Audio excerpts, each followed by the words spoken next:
ever feel uncomfortable? An anxiety, like you aren't sure who you are anymore or where you are anymore? Do you ever feel like you're not even in your own skin? Perhaps it's more like you're just a puppet or a passenger to someone else's whims. And allow me to pull your strings over to patreon.com/evacstation. For less than the cost of experimental brain surgery, you can listen to us speak to you. It's like we're in your head with you, keeping you company here in the sunken place. Again, that's patreon.com/evacstation. And enjoy the show. You hear the beating of your heart, you know the screaming's gonna start. Here comes the really scary part, 'cause it's terror time again. They've got you running through the night. It's terror time again. Oh, you just might die of fright. It's a terrifying time. The clock has struck midnight, and you know what that means. It's terror time again, and we'll be running this podcast all through the night from a terrifying sight. We are Aaron J. Waseska, and with me today I have Ryan Metters. Hello. And guesting for us this week is Bo Ketchum. Whoa, what's up, guys? How's everyone doing? Doing Don't good, answer Bo. back. I can't. Not you guys. I'm talking about the listeners.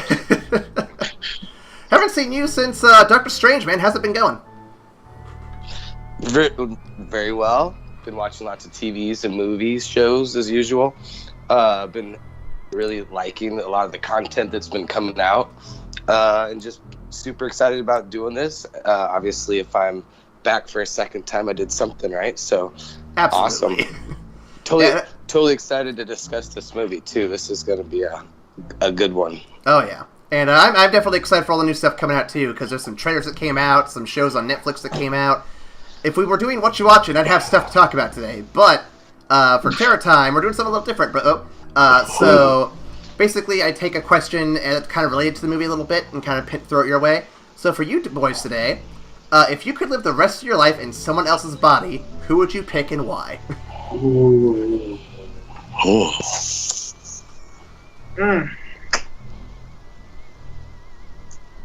Chris Evans, absolutely. Chris Evans is a very solid pick. The man is built, and he's actually stupidly graceful for someone his size. Like, he's actually really fucking dexterous just by himself. So yeah, no, I body snatch that man, sure. To stick with like the same theme, because I'm having so many hot dudes go through my brain right now. I'm having a hard time focusing on which one. So I'd actually want to be Robert Downey Jr., but not. Oh no, Robert Downey Jr. himself would be cool, but I think it would be better to be more like a Tony Stark, if that's a possibility. So somebody like a younger Robert Downey Jr. possibly. Yeah. Let's just say if I had Robert Downey Jr.'s money, I would eventually try to turn into Tony Stark. Yeah. Man, that's a tough one. I'm tempted to go like a martial arts master like Jet Li or something, but I think I'm going to go for a young body that has a very good chance of extending my life to do some crazy things. I'm going to go Tom Holland, actually. Oh, really? He's a young man. He's very flexible. He's very athletic. He's not buff, hilarious. But he's got enough going where I'm pretty sure that he's going to go quite a ways. So I think that's a safe pick. He's theatrical and whatnot. I can dig that. Okay, so Aaron's playing the long game over here, and it's like, you know what? I'm gonna just add 20 years to my lifespan, so I'm gonna get him young. Okay. Right. Something he says often, actually. Not the same way as James Gunn, but we'll get to that. No. So everybody, this week we're talking about, as you can probably guess, Get Out. It is 2017's big sensation, directed by Jordan Peele, and this film managed to gross $255,457,000 worldwide, which is pretty damn spectacular for a directorial debut. with a production budget of $5 million. That's right, this movie wow. made 50 times what it cost. Beautiful. Absolutely. And this movie deserves all the success that it's gotten, too. Absolutely. The film stars notable actors such as Daniel Kaluuya. I have him written down twice for some reason. Catherine Keener. Because he's that good, goddamn. Bradley Whitford, Lakeith Stanford, and Lil Rel Howery. I don't know if I spelled that right or not. I might have just misspelled that. Unsurprising, this film went on to win 138 different awards and 190 nominations. Yeah. Wow. That makes sense. And while it didn't win Best Picture, like it could have, to highlight a few of the ones it did win, Best Horror Film from the Academy of Science Fiction, Fantasy, and Horror Films, Movie of the Year from the AFI Awards, Best Screenplay from the Oscars, and, again unsurprisingly, this film cleaned up at the African American Film Critics Association, winning Best Picture, Director, Actor, and Screenplay. There are many more, but I think you get the idea. Sounds biased. And then, Ryan, I was wondering if you'd help me out with a bonus fact this week. Of course, I got bonus facts for you, sir. So writer, co-producer, and director Jordan Peele was inspired to write this movie by Eddie Murphy's stand-up film, Delirious. It came out, his stand-up special, Delirious, in 1983. Now, Murphy joked a lot about horror films, including Poltergeist and Amityville Horror, and asked why white people don't leave when there's a ghost in the house. Murphy joked that as he was showing his wife around the beautiful house, if he heard a ghost whisper, "Get out," he would immediately tell her, "Too bad, baby, we can't stay. We're done." Peele repeated Murphy's joke on the DVD commentary of this film. And as an extra bonus fact, due to the success of the film, Jordan Peele actually became the first African-American writer, producer, and director to earn more than $100 million in his debut film. Jeez. This man deserves all the success he can get. That's a fucking amazing feat right there. Yeah, no, he killed it. Oh my god. Yeah, especially, for first timer coming out. And the funny part, a little anecdote to tell you about going into this movie. My wife and I are sitting down. She knows it's written, directed, by Jordan Peele. And so, ironically enough, I fell asleep right after the police scene. So I fall asleep, surprisingly enough. She thinks it's a comedy. And this is a little slow right now. And I wake up at the end. Luckily, I didn't get no spoilers or anything like that. And so I wake up and I look at her and I'm like, "Oh, babe, I fell asleep. How was it?" And she's just like, "What did you fall asleep for?" Totally fucking scared. It was awesome. That is awesome. I love it. So it was a comedy. Well, I mean, if you go into it hearing nothing about it except that it's Jordan Peele from Key and Peele, that's understandable to think it's a comedy. A little bit, but I mean, come on. At least look at the trailer. At least get an idea of what you're about to see. Some people like to be purists and just go in blind. I know. So before we get into the synopsis, gentlemen, let's go ahead with the initial thoughts. So, what do you guys think of the movie going into it before we get to before we dive in? Man, it was really fun going back to see this again, because I haven't seen it in a while, and on the rewatch I was losing my mind all over again. I absolutely adore this movie. It's a fantastic film. It is unsettling. It is awkward, and it's really, really funny, but it speaks to something really, really true, which makes it all the more funny and all the more awkward and really all the more unsettling. So I think the basis in reality and the fact that this isn't as ridiculously far-fetched as could be, it knocks it out of the park. It just makes everything about the movie that much better. So yeah. Absolutely. Bo, initial thoughts from you? Ryan, great evaluation there. There's a few points I can't wait to get into but going into this, I was very excited about the aspect of a horror movie, something that we haven't seen be this successful in a long time. Sixth Sense, I think maybe it was the last horror movie to get such acclaim. And so going into it, definitely excited. The fact that, the production aspect of it, the directing aspect of it was new. And, here's Jordan, this fresh, hot director. It got me excited about that Hollywood movie story. And it completely came through in that aspect. I felt like a kid watching a horror movie in a movie theater. It had that old school feel to it, and it just was a really good movie from every technical aspect you can think about. Absolutely. Yes. And I'll throw my 2 cents in real quick. I actually know people personally who are uncomfortable with this film. To me, that means it's working. I think it's really good, and many people I know underrate it because of the weird uncomfortableness they have. And for me, if a horror movie is not making you uncomfortable, it is not doing its job right. That's well said, man. That's well put. I like that. Yeah, you thought about that, didn't you? A little bit, yeah. I felt like you wrote that down. I got notes for days, man. Yeah, I added a little 2 cents. It was so intense without a lot of gore, and it built this amazing tension. And just as the story reveals itself, it just created, more of those tense feelings of, like you said, the awkwardness and just like this tension building of, because it's a horror movie, so something's got to happen. And so just like that big reveal of the monster at the end, you just like, what's gonna happen, and I thought that was just an incredible element that he did a very good job on. Absolutely. Are you gentlemen ready for a synopsis here? I am, and my drink is far away from me, so here we go. I do have jokes in here, so I'm glad you prepared. All right, here we go. Oh, damn. Yo, check this out. Black guys drive a car like this. Ding, ding, ding, ding, ding, ding, ding. Yeah, but white guys, see, they drive a car like this. It's true.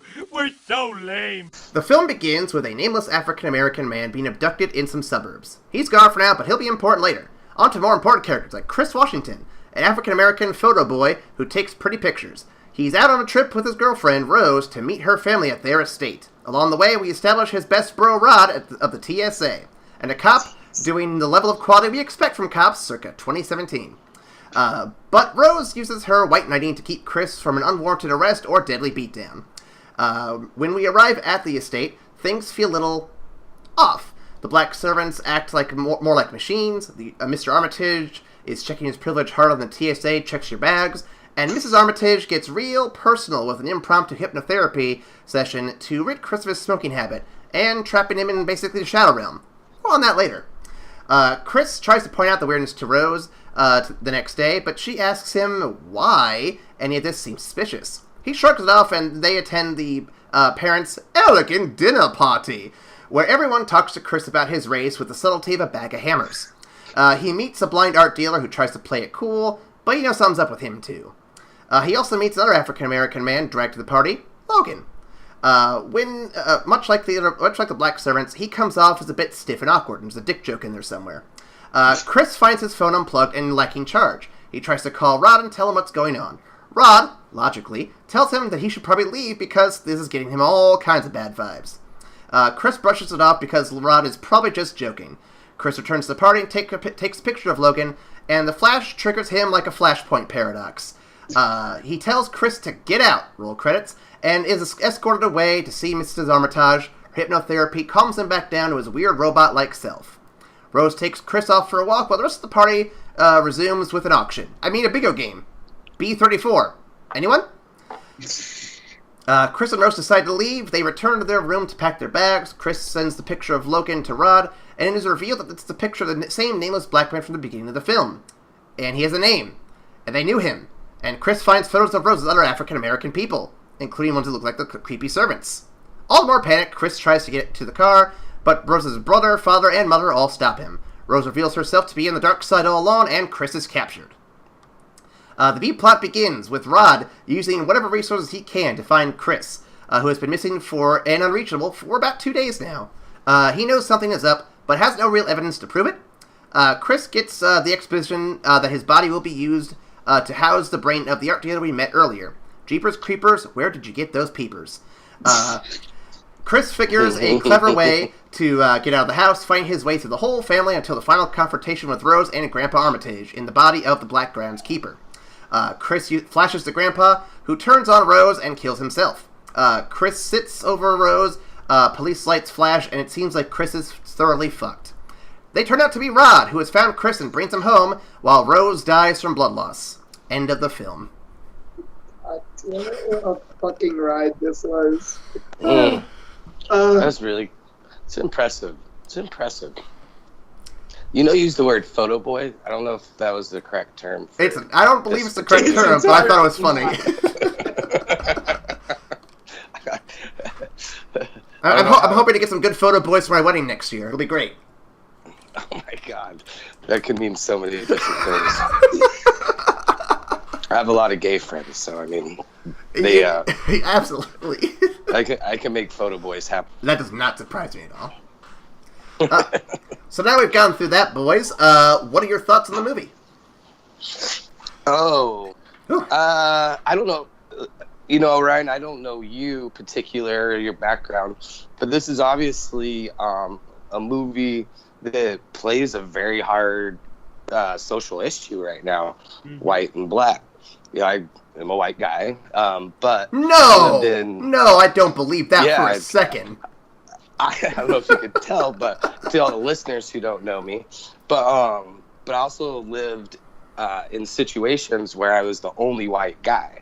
So I've seen, I've been very close to, black friends and Mexican friends, and so I've seen this side of what they go through, being just with them in social groups.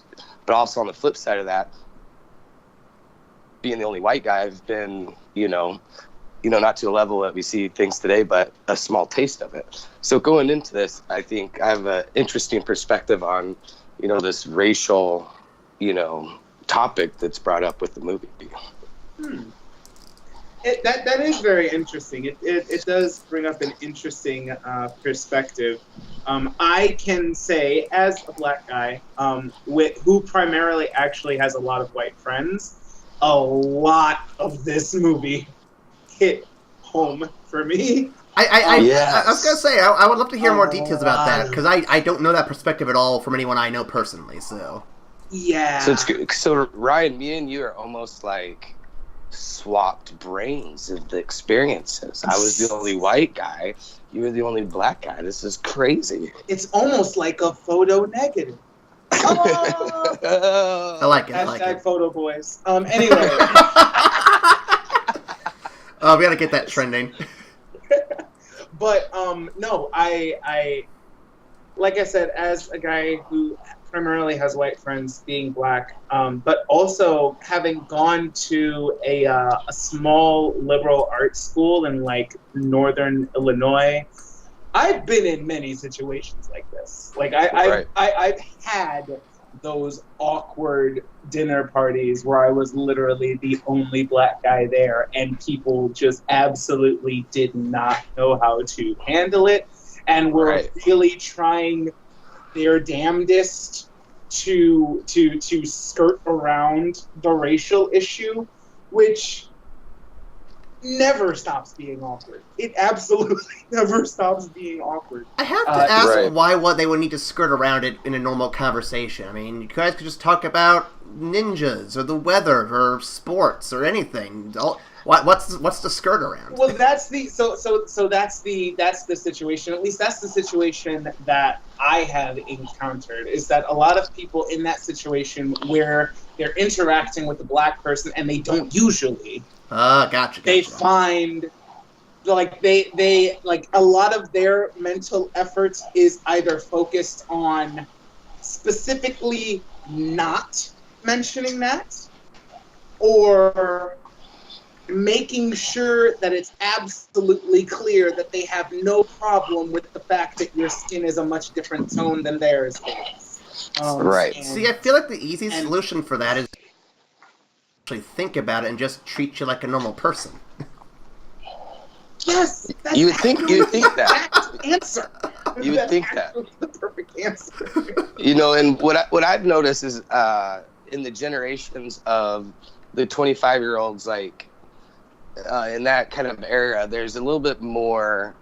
You know, we're talking about, you know, particularly older white people who, if you look at their experience with Black culture, it wasn't as where it was today. You know, they didn't grow up with BET. They didn't grow up with, you know, all kinds of, you know, more Black leaders and Obama wasn't their entertainers president. and all this kind of. Right. And so when there's that little bit of a like racial numbness to that younger generation, you know, we're talking about old people that just don't know how to act because they've seen horrible examples of, you know, some very negative things that happen to that community. Damn So old people. But it was crazy. And so, like, being with my Black friends, like, I've witnessed, like, it myself, you know, be like, holy crap, like, that person just totally, you know, asked you the most awkward question about physique. Or so I've seen, you know, these same situations being next to my friend, you know what I mean? And it's fucking crazy to see that, you know? And that's what I honestly love about a lot of this movie is that it takes those really awkward and like socially intense, socially charged like situations, and it takes them just past the point of exaggeration, because as the movie goes on, you find out, okay, well, they were obviously asking these stupidly awkward ass questions because they're trying to see whether or not they should bid on this dude because they want to fucking body snatch him, and that makes a lot of sense. But Right. the basis of that awkwardness is something that people experience every day, and that's really what drives it home. And that's what made this such an incredible movie, that the fact that the way it was written, he added that horror. So he takes the social, you know, the social situation that's very huge right now, and he creates a really good story for it. So there's still other elements that you start looking at that takes you on this enjoyable ride of a good horror movie. And it's easy to be gory. It's easy to make, you know, things awkward and disgusting and sick people out. But to take a storyline like this and take it to the levels is extremely impressive. Oh yeah, this definitely hits psychological horror more than anything else. And I think I appreciate films that do that more because it makes you really think. Whereas the gory horror, it's like, okay, well, there's a bucket of blood over there. It's cool. It's fine. Yeah, Right. You know, we actually touched on this when we talked about Raw with Nicole. Absolutely. And how it is easier to do shit that's visually gross and what have you. But it's much harder and much more rewarding to really get the tone of the movie to be really uncomfortable and what's the word I'm looking for? Not intense, but yes, unsettling. Thank you. But to get a very unsettling tone throughout the entirety, because that keeps you engaged. It keeps you constantly looking for what's off. You don't know exactly what it is, but there are smaller things that are just constantly adding up to what the fuck is going on? What is this? What's happening? And while you're really uncomfortable, it also keeps you really engaged in the movie, as opposed to just showing you something gross, which says, oh God, that's gross, and then you're out of it automatically. Right. And now I've got a question. Are the people racist? I actually have a question. My discussion points here a little bit kind of jumps into that. Are they racist, or are they so in love with the Black culture that they want to be Black? I mean, I think the overarching point of the movie is to say that a lot of the social awkwardness and racism is rooted in that idea that the people who are reacting like the worst to this are reacting to it because it's so different, and there's a good part of them that while they were raised to think that's entirely otherized and bad because it's so different, there's a very large portion of them that just want to be that but can't really connect to that thought because of how they were raised. So it's like it's the extension of that. Well, right, and that. Oh, go ahead. I was gonna say, like, they do a really good job of, you see the, the racist imagery of the slave trading, but at the end of the day, they're looking for the best parts of this person. So is that the evil and the fact of the practice of human trafficking? I would say the evil of it is based primarily in that. When I think of the term racism, I think of the systematic oppression of one group of people in favor of another group of people. And while we talk about a lot of the social awkwardness that goes around prejudice and racism that's just inbred in society, the only real racist moments I can point to is the cop stop at like towards the beginning of the movie, because A, he was getting pulled over simply because he was black, and B, the fact that his girlfriend was mouthing off to this police officer so disrespectfully. She was literally white knighting for him. If he said one thing that she said, he'd have been done. That would have been right. Perfect. So it's that, and the fact that after he finally just killed this bitch, or is about to kill this bitch, and you're finally okay, and he wins, and the cop lights show up, and literally the whole movie goes down because in spite of everything that just happened to this dude, this man is going to prison because he is kneeling over a dead white woman. He's automatically dead. Now, to add to that, actually. So, Ryan, I actually messaged you, and I don't know, Bo, if you saw it, but there's an alternate ending to the film. The movie ending we get is actually the second ending. The original ending, for those who don't know, is instead of Rod showing up at the end, it's actually the cops from earlier in the film. They arrest him for the murder of everybody, and he ends up in jail. Yeah. Rod visits him in jail, and he's like, "It's over, man," and he just goes back to, being in prison. Yeah. I hate that ending. And they changed that because of that negative feel of, like, already in society at the time the movie came out, like, that was already too much of, like, a reality. So I guess they made the change to the ending to create that a little bit more of the hero and the hope for escape type. From what I read, that's way better choice. From what I read, they wanted Rod to show up at the end because they wanted to have like an uplifting moment after all the shit that just happened. You absolutely needed an uplifting moment after all that nonsense. Right. Like you had this sequence of him succeeding over each member of the family just by the skin of his teeth, and finally, when it's all said and done, to have him go to jail after all that would have been. Like, think about how shitty he would have felt leaving the movie. Like, there was just everybody there was hated nothing. That.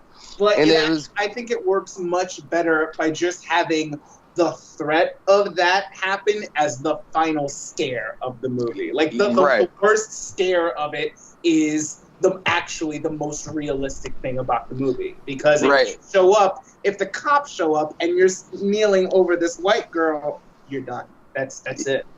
And I really, and it once goes back into Jordan creating this social awkwardness, and then very beautifully done creating that emotion in you that gives you that kind of relief. And I think there's a lot of old horror movies referenced in the movie, and I think it just kind of gave you that old school Halloween feel of, like, that last minute, like, that black, scare where, you give the final kill to the person. and you leave with like, oh, they made it, they survived. I really like kind of that old school like throwback there. Yeah, and I love that they ended it on a laugh because, of course, who saved him but the goddamn TS motherfucking A agent. So great. Yes, that was great. And he was awesome. He was one of the best comic relief. Because there's, once again, a certain theme where we all know the comic relief guy and the one guy out there working that ultimately is going to save the day. He comes up at the end and hits the shovel on the head. Like, we've seen this character before in horror movies, and he fucking killed it. I love this guy. Yeah, I love that his role was so comically charged because it was perfectly done to relieve the tension. He was the perfect tension relief throughout the entire movie. Every time Lil Rel showed up, like you were gonna get to breathe for a second and laugh. Exactly. Yeah, before you get back into the awkwardness.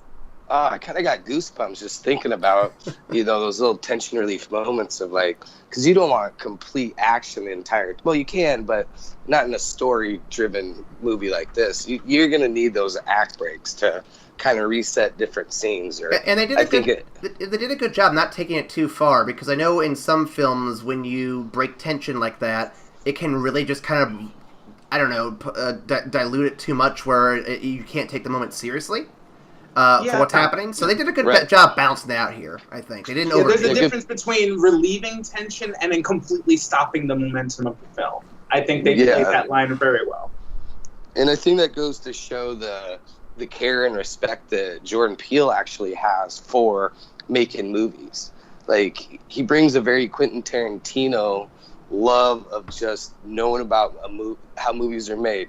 You could tell that he's a huge movie geek himself, and he's just a kid making movies that he's always wanted to, and he really, really put that feel into this picture, and I'm super excited to see what else he can bring, because just imagine, Keanu, the movie they did, that was one of the best comedies that's been out in quite a long time. Absolutely. So I got a few discussion questions we haven't hit yet, and I'll throw those at your way right now. So during your first watch, did you guys suspect Rose is in on it at all? Bo, what do you think? Well, this will be for your second watch, Bo, because you fell asleep the first one. I watched it 3 times. Well, 2 and 1.1 time. I thought, being a movie fan, knowing how the formula builds and the family, I figured she had something to do with it. I did. I think they did a good job of covering it, but just they did a really good job of covering it. I think just with that, as soon as he was like, "Baby, the keys," you're like, "Oh fuck, this bitch got the keys." She got the keys, and sure enough, she had the keys. Yeah. As soon as they walked away and they were doing the auction, I thought to myself, "Okay." The first time at least, I thought, "Okay, she's either in on it or she is really stupid." I don't think she's really stupid. So the first time I saw this, and then I will give every prop to the actress who played this role, because she really sold the fuck out of it. But when I first saw it, and I honestly didn't pick up on it. I don't know what the fuck's going on. And I was really hoping that she wasn't a part of it, but when the pictures came up of all of these black guys that she was dating, I will be entirely honest. My first thought was that the mom was hypnotizing her to make her forget about the guy she was bringing home. I respect your optimism. I respect. So that way they kept throwing her out there like the lure, and she would just go out and pull a guy, and then the parents would be like, "All right, go get another one." And honest to God, my first reaction was, "Oh, so they're mind wiping her and snatching all her boyfriends. Damn, that's fucked up." And it wasn't until she was trying to go for the keys, and then the instant character switch when she pulls out the keys and just drops it and says, "I can't give you these keys, right?" Yeah. And I'm like, "Oh my God!" It was I got loud. I don't usually get loud in theaters. Like, I'll make noise and react, but I won't, like, exclaim. And I was mad. Hold on. I've been in movie theaters in some very questionable neighborhoods, and I think you're the only black guy I know that's ever said he's quiet in a movie. I try to be because I appreciate other people that are watching. But I get it, though, because you grew up with all white friends, and, you know, if you're loud, they're going to be looking at you like, oh, you know, like they said, you can't take them to the movies. Man, I gotcha. Like I react, and like when I react, yes, a little bit of noise will come out, but I'm not one of those people that talk at the movie when I'm in the theater. If I'm at my house and watching shit, yeah, I get more of a workout at home. I yell at the TV, and I was freaking out, and I was by myself, so that I get even more exaggerated about it. Yeah, so I love getting into movies like that. Yeah, if you ever want to hear me yelling at my TV, put on the Pokemon animated series. I will fucking yell the entire time at Ash for being a fucking idiot. Nerd alert. Just kidding, buddy. Ash is a fucking idiot. There's no questions. But no, to go off that question though, so that's how we suspected her during the first watch. So now that we've all rewatched it at least once, the follow-up question is this. Did you notice anything different about her in the rewatch now that you know she's in on it? Like, because for me, every line she speaks, every action she takes, I immediately am like, okay, this is all to paint the trust, this is all to paint the loyalty, this is all to hide the true facts here. And it just makes the whole scene so different. Oh, big time. Like, you saw this balance of tension with the family and with her, you know, not like that comic relief type tension, but you see, like you said, she was the one building the trust and, like, engulfing you more into the story.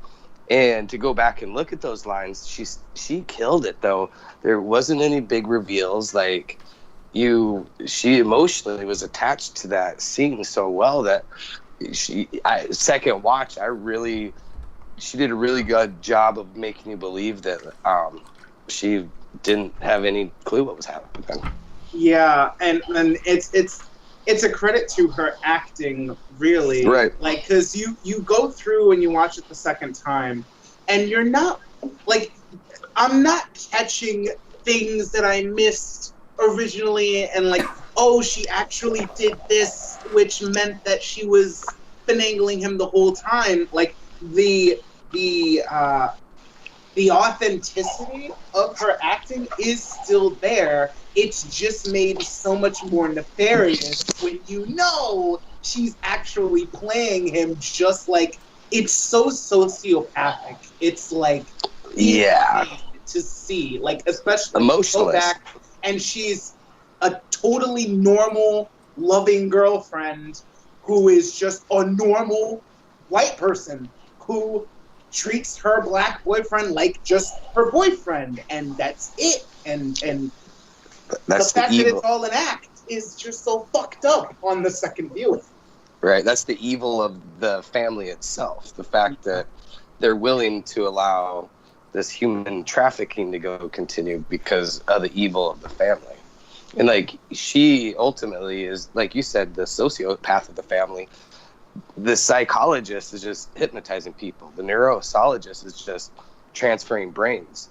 She more or less is the absolute villain in the sense that she's bringing these men in to be tortured and maimed and be in an awkward party where they get felt up with their muscles. I mean, on the plus side, at least they get laid with her. The brother, they just get beat up.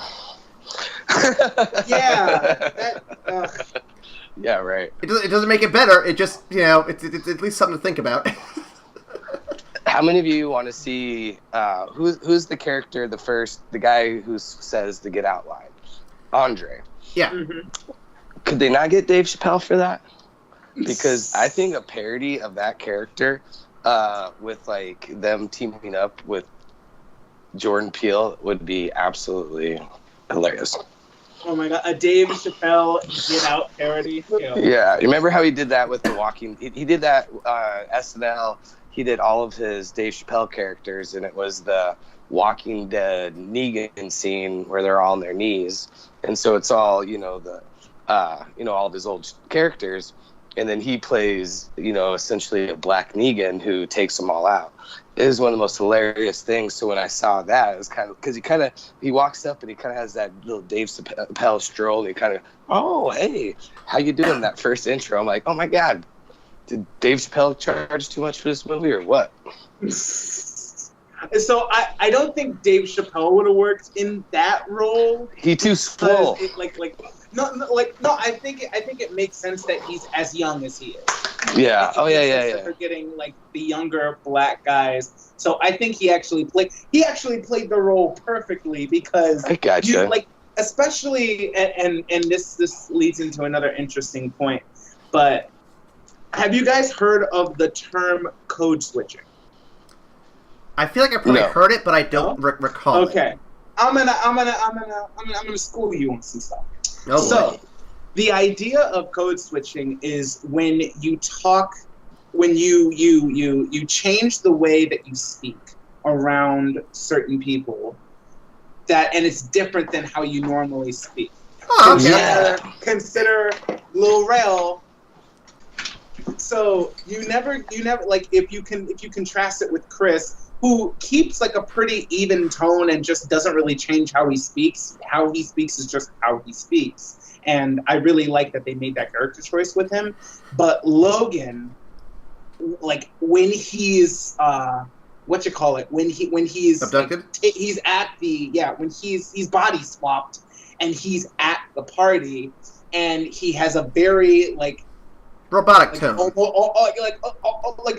an almost like hoity-toity kind of like elevated sense of like vernacular and like the word choice and everything. It's the perfect rendition of like what black folks would call talking white, and I love that he got to show that off at that party. Like it was a wonderful like little moment of code switching where we got to see that kind of played up to its extreme. And of course it's because there's a white guy. Well, and you kind of get that with the help a little bit too. Kind of. I did not pick up on that moment. That's very interesting that you bring that up, because I've seen that quite a bit. I've seen a lot of different cultures, when I'd see other white people, obviously you'd see, white girlfriends acting very from the street, and then you see them elsewhere. And I did not pick up on that point, and I'm really mad that I didn't see that. See, I wasn't familiar with the term. The closest analogy I've got to that, if I'm using the word correctly there, is back in Seinfeld, when George is like, there's work George, and there's friend George, and never shall the two intercross. Yeah. Right. Yeah. Just sprinkle one of systemic prejudice, be like that gets attached to the way you talk, and you've got it. And I've been, I don't want to say a victim of code switching, but like a lot of the job that I had was in direct sales, and so I'd go into a different business every different day. 200 people a day, a different part of the community. So you learn to adapt yourself to that, more or less being a chameleon. And I think you don't lose yourself, but you still have a certain, you start articulating a word slightly different. And so there's definitely like certain extremities, like, I'm sure when you were at some of these liberal art places, you were doing a little code switching just for the mere social acceptance of, I don't want to come in here sounding all ghetto. Let me change my speech. And so more or less that's just appearing proper versus, like kind of the extremities of some of the code switching I'm sure that you've seen before. Absolutely. And that's the big thing. Like I have family that lives on the south side of Chicago. And when I go visit them, I talk a certain way. Right. When I go to my office job downtown Chicago, where there are not many people of color, I talk a bit different. Just a bit. Like just a bit, because I've been around so many different people that the majority of my vocabulary doesn't really change, but I definitely won't allow that vocabulary to relax as much when I'm in like a certain setting. as opposed to if I'm in Inglewood talking with my cousins. You know, Be a whole lot different. Oh, yeah, it's a bit different. It's like how we talk in the... I've been to Anyone else? I mean, come on. And I've been in Inglewood, and yeah, if you come in corny as hell, you're gonna get chewed up in a place like that. You're gonna get toe up. So yeah. Especially when you're the only white guy in these neighborhoods, you have to show that, you know, you're yourself, but you definitely belong in the neighborhood. Yeah. So I've got one more question left before we get on to our next segment here. So let me hit that up real quick, and then if there's any other things you guys want to bring up, we can do that real fast. So last question here. So this film was up for a Best Picture Oscar, and there was some controversy surrounding the nomination and whether or not people were going to vote for it.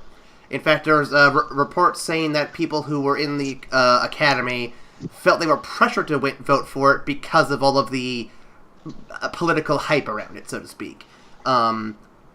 And because of this film's inclusion in Best Picture, many believe that between this and Black Panther is the reason why the Achievement in Popular Film Award was eventually formed for the upcoming year, and has also, since the time of recording, been discontinued. So my question to you guys is, what are your thoughts on the Popular Film Award, and do you think that Get Out was robbed of the Best Picture? This is a damn good question. Yeah, I love it. Oh my god, this is an hour of discussion. Yeah, no, this is a whole.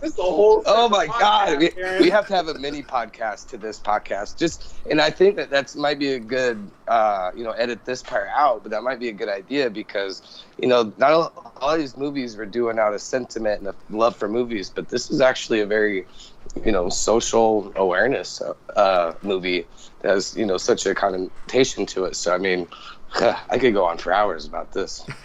Oh man! All right. So, Bo, you are the guest. Let's get your thoughts on that. I have a lot of them, so I'm gonna let you go first. I think Black Panther is definitely not the sort of representation of, I think there's a lot more white acceptance of Black Panther, and people are like, oh, that got more of that. Wow, how am I trying to? There's too many words floating around my head. I've got to organize my thoughts for a sec. Bo is actually about to introduce another hour-long question. Absolutely. So Get Out would totally deserve the Best Picture award because of the fact of every element that was included into it and was done overall so well. Black Panther, on the other hand, is a great example of that popular vote because at the end of the day, that was an enjoyable movie that represented the Black community in a positive way. Now, I think with Get Out, it showed just great storytelling of a social issue that we're talking about, and it's so prevalent at that moment. I can kind of follow that a bit. Ryan, any thoughts? That's real. So I'm looking at. Jesus. Okay, I'm looking at the Academy Award nominees in 2017. We should probably preface real quick. Was it 8? 20. It's the one where Guillermo del Toro's Fish movie won. Right. But I want to say. But I do want to say real quick. Looking at it. I'm looking. I do want to say real quick, no disrespect to Guillermo del Toro, I do think he still is a very talented director who deserves a win. That may not have been the one I would have given him the win on, though, personally. No. And I can't call it too hard because I still haven't seen The Shape of Water as of yet. I mean, Guillermo del Toro, that's the guy, and I still definitely want to see it. I just haven't gotten to take the time to do it. That being said, now... Oh shit! Yeah, this is an hour. All right. That being said, in regards to whether or not this movie was absolutely a cultural phenomenon, hands down, no question. This definitely speaks to the social aspects and issues that are presently facing it. It causes a lot of discussion and frank talks about race and Prejudice, which I think is fantastic. And on top of that, it's a fantastically well done movie. Now, if it was just, if it was an okay movie, but still got a lot of acclaim for it, and then people were saying that it needs to have Best Picture, then I probably wouldn't give it as much credence, because I think that the Academy Award for Best Picture should go to the best movie, period, as opposed to just the best movie that has the most social impact. And there definitely needs to be recognition for social impact, because that's a big part of how our society will change, through these shared experiences that get us talking about that. But whether or not it deserved Best Picture, I'm looking at everything that it was going up against. Lady Bird was a fantastic movie. Dunkirk wasn't my usual Chris Nolan cup of tea, but it was pretty good. I know 3 Billboards got a lot of acclaim, and like I said, I still haven't seen The Shape of Water, so I'm not comfortable saying that it was robbed, but I think also the simple nomination says a lot about the craft of the movie that was put out and the importance of it. So I think they were trying to straddle the fence a little bit and give them recognition by nominating them. But whether or not it actually deserved to win, I would want to see The Shape of Water before I made that. And that's fair. Well, and we've seen the Academy do a lot of pity awards too, like Dark Knight. Like look at Training Day and Denzel Washington. Training Day, I'll give you Training Day, because that was fantastic. But he should have also had Hurricane the year before for that nomination. So you get that recognition, which you're right. You know, whether it's a Oscar-nominated director or winner, it still carries that weight. But I still think at the end of the day, that movie was, look at it in the grand scheme of things. AFI's top 100 pictures. There's not a movie like Get Out on that list. So to give it to a movie like a Dunkirk, that's you see a bunch of those movies. Yeah. Well, yeah, they call those kind of movies Oscar bait for a reason. All those war movies and everything. Right. And I think it being a horror movie, there's always been an issue with black nominations when it comes to the Academy, and the fact that it got nominated so much, I think the icing on the cake, they deserve Best Picture. That was the most enjoyable movie of that year to me. I would say, having seen Shape of Water, I would definitely give the award to Get Out over Shape of Water. Not that Shape of Water is bad by any means, but I don't think it's I don't think it's Guillermo's strongest piece of work, and I don't think it was the best work that came out that year. That's what I mean. It's that pity award example going to an amazing director who has crushed it time and time again, but given the movie that year should have been to Get Out. And I think part of the reason they weren't comfortable, aside from the peer pressure given to the Academy voters, it might have also been because he's such a new director, and they didn't want to give him this Best Picture award so quick out of the gate. Sure. Which that goes back to it seems kind of elitist to me, but I can't really say whether or not that's actually how it goes. I just feel that might have been part of the reason. Sure. That goes back to Ryan's point of the nomination a lot of times carries just as much weight. So maybe that's what their mentality was, like, hey, he's going to get enough of his to get a second movie and a third movie, and we'll see what he does with his overall work. And, oh, dude, he made so much money on that movie. I can't imagine he won't go places with that. Well, yeah, and what do you do? Is there a Get Out 2? Oh, absolutely not. They better not do a fucking sequel to this. That was perfect. Don't touch it. Hold on, how many times have we seen a one-movie horror movie? And I don't know this, but The Shining. You get all these... Yeah, good point. Now that I think about it, the great ones, probably, yeah. Edit out what I just said, because it just sounded stupid. Well, so if we're talking about where he goes from here, I have heard buzz he was possibly looking into doing a remake of Candyman. I know nothing about that, actually. Can't you, Tony Todd? The spooky ass black dude with the trench coat and the hook, all the fucking cheese on his face. Easily. You see Candyman 3 times in the mirror, he shows up and kills you. You've never heard of man. that? That's a new one to me. I never even thought about that. It's a great cult 80s movie that was it was a pre-Blade. You know, we'd never seen like. It's like 1992. It's that early. I was a wee baby then. I thought it might have been in the 80s. I thought it might have been in the late 80s. I'm looking it up. It's 92. I just put up the IMDb. 92, so 12. All right, that makes sense. All right, but still, that'd be a really good movie. And that was that Crow era of like kind of indie movies coming out. Like VHSs were heavy back in the day. Yeah. If you ever want to do a podcast about old vintage movies from the 80s, 90s, I got you there too, guys. Oh, absolutely. Like now next year, if we do another, of course we're gonna do another Scary Time. But if we did stuff from like early 90s and 80s, like your Wishmasters, your Hellraisers. Just to say Hellraisers, yeah. That's the horror that I grew up on. Oh, really? Yeah, that's the dirty. That's the gritty. So before we wrap up here, we got a couple more points here. First off, let's get the mail back going here. So I don't have any mail in, but if you want to send us your favorite horror movies or just want to talk to us in general, make sure you send us messages and comments on Facebook, Tumblr, Twitter, and our email. Ryan, what is that email? That is evacstation@gmail.com. evacstation@gmail.com. Don't forget that one, folks.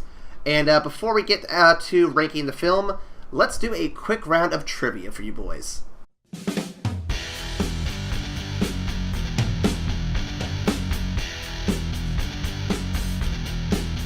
Oh boy. So Let's do it. So, Bo, for most of these with guests, I have been doing a fun little bit where I give you guys a year. You have to tell me the top grossing horror film of that year. Go for it. I am so bad at this. Bo. Okay. Yeah. I feel like horror's my worst genre, but I'm still, a fan of movies, so well, I gotcha. So I think this is going to be a little easy on the first one, and it's going to get progressively harder. But let's see what you guys do. Okay, quick draw. 2017. Oh. Get Out. You got Get Out for Bo? Yeah. And, damn it, he said it first. Ryan, what's your answer, Ryan? What else even came out? I have a list. I can tell you what came out in 2017. I will not tell you the movie in particular, but I'll tell you what other movies came out for context. Yeah, please. That's Last Jedi, Spider-Man Homecoming, Justice League. I can't believe it came out that long ago. Coco. Oh, I thought it was the horror movie that grossed that week. No, we are talking horror movies. I'm just giving him examples for what else came out. I got you. I'm like, whoa, wait a second. All right, go ahead. No, but Bo, you're on the same page. He's just helping me out because I'm a moron. I love it. Well, Ryan, what do you think? Shit. Aside from Get Out, what the hell else came out that year? I honestly don't know what other horror movies came out in 2017. I gotta pass. Oh man, Ryan, you're gonna kick yourself here. Yeah, it's a dumb Aaron trick question. I guarantee it. It's too easy. Bo, it is not Get Out. That's actually number 2. You are very close. Get Out made 176 million. The winner with 327 million. I'm gonna be mad as fuck. What is this? Is Stephen King's It. Oh my god. Because came out in like February and fucking Stupid. It came out in like October, right? Stupid trick Aaron question. I thought one of you were gonna get that. I'm actually surprised. No. I've been a victim of these for years. Oh, man. I done forgot. You're like a bully of trivia questions. I try, man. I try. Next up is going to be 1992. 1992? Yep. Oh man. Was it Candyman? I'm gonna say Candyman. Sure. Well, can you get? Wait, no. Can we get a Stole list it of? from me. Yep. Let's. I'll give you the top 5 movies that are not horror movies. I've got Aladdin, Home Alone 2, Batman Returns, Lethal Weapon 3, and A Few Good Men. Oh, yep. I take my answer back. And to give you a fair reference, this movie is number 15 of the top grossing movies of 1992. Sixth Sense. I think Sixth Sense came out like mid to late 90s. Well, it's a trivia question for a reason, isn't it? You right. Let me shut up, Ryan. All right. Let me see. 92. It's a young one. We were babbies, Ryan. I'm going to guess it's actually one of the serial horror movies. I'm gonna guess Child's Play 2. All right. Well, both of you gentlemen are off by quite a bit. Damn it. The top grossing horror movie of 92 at 82 million is Bram Stoker's Dracula. Get the fuck! Oh my god! What? I haven't seen Bram Stoker Horror in a little horror film. It It smells like. That sounds more like Bora film. was actually a pretty good one. It was not. I'll give you this. I did watch that late when it was on, when it was hyped and everything. So I think I was a victim of overhypeness with that movie. So Maybe. I also haven't seen that movie in like 15 years, so it's possible that I just don't remember that shit. I feel like a lot of people just say they think it's a good movie just because they don't want to feel lame. All right, I got 2 more here for you. Let's see if I can get one of you guys on the board here. 1984. And the top Nightmare? and the top grossing movies of this year, not including the horror movies, are going to be Beverly Hills Cop, Ghostbusters, Indiana Jones, Karate Kid, and Police Academy. I would say Ghostbusters because that scared the shit out of me as a 4-year-old. That's not a horror movie. I watched it as a 4-year-old, Ryan. I watched that as a 4-year-old. 84? 84.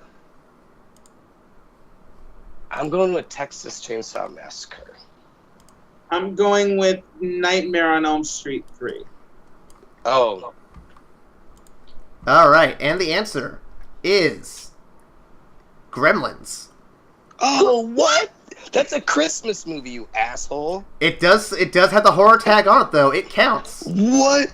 That was a horror Oh my movie? I have horrible parents then. I have horrible parents because I had a Gremlins backpack. I had Gizmo. I had the whole 9. That's ridiculous. That was no goddamn horror movie. Okay. Well, let me scroll down so I can find something that fits the horror movie a bit more specifically here. Let's see. Gremlins. What? Ryan, what was you said Nightmare on Elm Street, right? I said Nightmare on Elm Street 3. Right. Okay. So that is not it either. The highest one after Gremlins and arguably Ghostbusters, depending on how you want to look at that one too. I have Friday the 13th at number 26, final chapter. Oh. Yeah. Whoa, really? Final chapter? Yep. Final. Because Friday the 13th and Nightmare on Elm Street came in they started mid to late 70s. Oh, really? All right. I'm learning from all of these silly ass trivia questions that I keep losing to. All right, I got one more for you. Let's see if I can get any of you guys on the board. 1978. Jaws. Damn, he had that locked and loaded. I got Jaws. Ryan, where are you sitting on this one?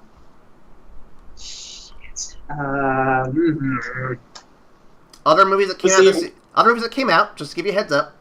I've got Grease, Superman, Animal House, and Every Which Way But Loose. I've never even heard of that. Clint Eastwood movie. It's horrible. Fuck my life. Say 78. Yep. I think it's heard some keystrokes. I'm gonna go. No. I trust I'm Ryan. gonna go with, I'm gonna actually go with Hope. No. That was 80s. That was like mid 80s. Hellraiser. There's another obvious answer. He bows out wrong. There actually is another obvious answer, but we'll see. We'll see what it is. I'll give you a hint. It deals with the theme of the podcast. Scary, sober. Oh shit! It's a horror film. All right. Yeah. Let me see. Costumes. The 31st. What? I'm giving you all the hints in the world to get on the I board. heard you. Oh my God. I don't know if Ryan trusts you though. That's the thing. Oh, good point. You know what? I'm gonna see if Friday the 13th does it. Yeah, let's go with Friday the 13th. All right, the winner of this week's challenge by a single point Yeah. is Bo Ketchum. I knew it. I had it. I'm giving it to you, but the answer is actually Jaws 2. But since you said Jaws, I'm gonna count it. I did. There was just a skip in the it was the network. Okay. The microphone skip. I said Jaws. I just said it again. Did you hear that? I did. The correct answer was Jaws. God, it keeps skipping. It keeps saying Jaws. I don't know. I just maybe the two don't work on my. Maybe. There you go. To give you guys a frame reference here, Jaws 2 made $77 million. Halloween made $47 million. Whoa! Really? Yeah, big difference there. Let me see something real quick. Budget-wise, I do think Halloween made more money budget-wise, though. Actually, Yeah. no. Yeah, no, it did by. By a large margin, I would think, man. That's Well, you an think- animatronic shark. Percentage-wise, Not cheap. yes, but Jaws did make a lot more money, though. So, That's Really? yeah.